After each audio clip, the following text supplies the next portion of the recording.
Good morning, QCs. Welcome to Coffee with the Quality Control Collective. My name is Greg, and this is... I'm Renee, and we're super glad to have you with us today. We hope you have your coffee. I have my mug today. Oh, the glare. My mug today says that a worried mother does better research than the FBI. So for all my moms out there, if you're watching, you understand. Travel mugs full of coffee, energy drinks, whatever fuel you guys need. It might even be in the afternoon and you guys are still drinking coffee and That's energy okay. drinks. Whatever you got to do. No judgment here. No judgment. Today we want to talk about being ready for concrete pour day.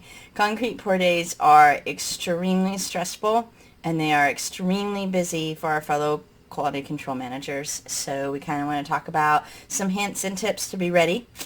Number one on the list is making sure that all of your rebar and form inspections are done before pour day. You do not want to be trying to do a rebar or a form inspection while those trucks are rolling up. It's really important. Superintendents are going to be freaking out because they're going to be wanting to tie rebar up until the last minute, if not finishing the rebar on the other side of the pour when the pour starts.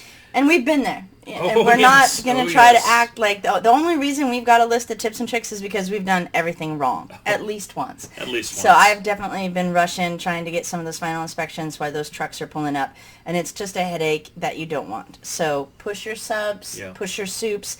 Make sure superintendents understand that day before you want to finish all those inspections so that you're ready to go on concrete pour day. The next tip we have is batch tickets. Yes, you want to make sure that you get the batch ticket from every truck driver. When they first roll up, you're right there at the truck ready to meet them. You want to make sure that your approved mix design number is on every batch ticket. Mm-hmm. If it isn't, you're not going to let them dump. You want to make sure you know what your slump and your air and your weight and temperature is. You want to make sure to get those done.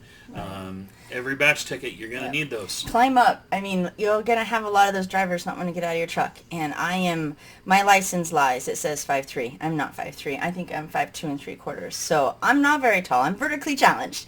But you can climb up on the side of those trucks and get to their window and do a little polite knock. I need a copy of that batch ticket. So please grab them. Like Greg said, don't let them dump until you make sure that batch that they've driven up, especially if you're on a base with a lot of projects. They can get lost. They can get to the wrong job. They can have the wrong mud. And if they dump that mud and it does not match your mix design or your batch number, bad news. Yep. So check that. Yep. And sometimes, not all the time, but sometimes that's going to be a turnover submittal that you've got to submit a copy of all the batch tickets. Or if you're doing daily reports for the Army Corps of Engineers, you put a copy of the batch ticket with your daily report. Your QAs are going to want to see those. Yes, and check the time on the trucks. A lot of the federal specs have a time limit and number of rotations. Ask the driver if they added water on the way. They're not supposed to add the water. Now, we're not going to get into the pros and cons of water. We could have a whole class about adding water, pros and cons. But you need to know as a QC whether they have, because that's going to jack with your first test, and that's going to tell you an awful lot about your future tests as well. So make sure you at least ask. Make sure your tester is there. Early. We try really hard. I know the QCs that are watching are nodding. You guys try hard. Schedule your testing agency. Make sure they know when they have to be there. A lot of times, even the very best of the best testing agencies won't send a tech out that knows the project, that knows the spec for the project. So we have found that making a packet for them and just having that in the trailer so they can walk in and they've got a little slot. They can pull their packet. It's got the spec. It's got everything they're supposed to be testing, their frequency of their tests. If they've got that, it saves you from standing there in the dirt, stopping whatever you're doing during a very busy day, trying to spool a tech up to understand what they're supposed to be testing. So just make sure that you've got that ready to go, and that will save you an awful lot. Yeah, a lot of lessons learned there in what Renee just had said. We tell all of our QCs to make a concrete binder.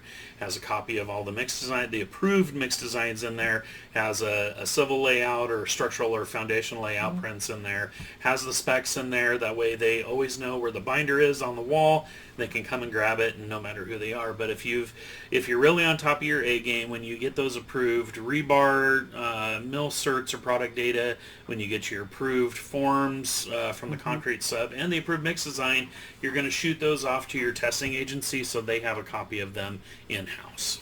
Have everybody dump about a yard and then take your test and make them stop until that test is done and then go on. When you're doing your later test during the day, if it's an all-day pour, make sure that everything stops while the test is being done so you can make sure it's good to keep going. This is your day, QCs. Find your voice. You got to find your voice, and you got to drive pour day. There are a couple days when you got to jump in that driver's seat, and your soup is going to be driving what he needs to be driving, he or she. So your superintendent's got tunnel vision for some things, and you have to have tunnel vision for other things, and you really need to take control of concrete pour day. It's murder ripping out mud that's setting because you didn't grab a batch ticket and the one that you missed was the wrong number, or it doesn't meet slump and you tested the back side of the truck instead of the front side of the truck. Right. So you really got to do those frequencies and the intervals like the spec tells you to. Have them dump a little bit because it's easier to pull out a yard than 10 yards. And we really like to see our QCs go through the ACI test. If you've got that, then you understand if the testing agency, whether it's yours or for the plant, is doing the test correctly. Everybody is human. We've had techs sometimes not doing the test correctly, but if the QC knows how to do it and has gone through that certification themselves, then they can tell if the tests are valid. So that's just a little hint, and we're not going to get into pumping on this one, but on a later one we'll talk about pumping, but know where you have to take your test. So understand your specification in the ACI to know point of placement. So if you're using a pump, know where you're supposed to be pulling the buckets for the test. And the last thing I'll say is cure box. Make sure you got one. Make sure it's already set up on site. Make sure your testing agency's already got it.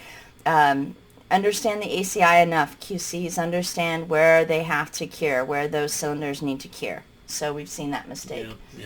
And then one of the last little tips we're going to give you is we know you don't want to be carrying around the entire spec book out there. A lot of ladies and gents are going to be, you might be carrying an iPad. You might be carrying a little notepad in your vest pocket. And so what we'd like to tell our crews is to just get your little piece of paper out of your note pocket, write down the mix design number, write down the slump, the air, the weights, all of that. That's supposed to be per spec, and then you're not lugging around a big book. Absolutely. We really hope that this helped. I know it's really, really fast. We've got a whole training section just on concrete pour day for QCs, but we just wanted to drop in here and give you a few tips. If it's helped, give us a like down below. Like us down below, please. Follow us for the next tips. Have a great day. Find your voice. Have a good day, QCs. See ya. Bye.